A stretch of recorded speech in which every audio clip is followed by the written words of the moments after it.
nós sabemos que a ideia é que Aruba é um país, uma isla com beach não é bonita.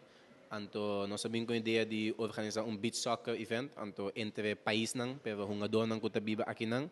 Dus, estava entre torneio entre o país não e cultura não que tem na Aruba. Então, entre outras, tem Holanda, Portugal, Colômbia, Venezuela, Brasil, Aruba mesmo. Então, estava torneio exitoso.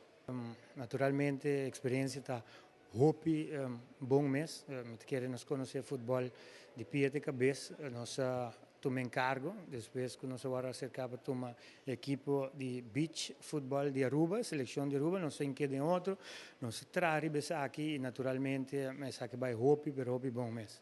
Bom, me querer subcampeão, é um de mais tough, no caso aqui está Colômbia, estou para Venezuela, Haiti, nós estou para Holanda também está dentro.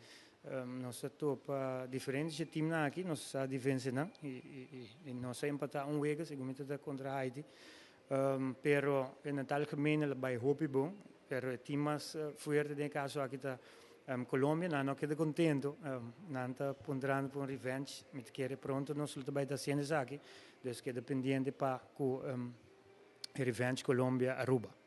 O governo aqui está fazendo tremendo trabalho, para mim não visa bom trabalho, mas não visa, não está fazendo echt bom trabalho, passou com o Dito Acosta, começar com Andrés Garcia, está direchando velden de beisebol, velden de futebol, não está traindo gol novo, net novo para o time, então o governo aqui tem deporte na pecho, então tu vem por reparar aí, que tu vem estamos vendo, inteiro estamos vendo, estão ganhando deporte, então a mim também como deportista com nível bastante alto na Holanda, me que bem back para ajudar tu vem muito não e dar uma chance para esse deporte.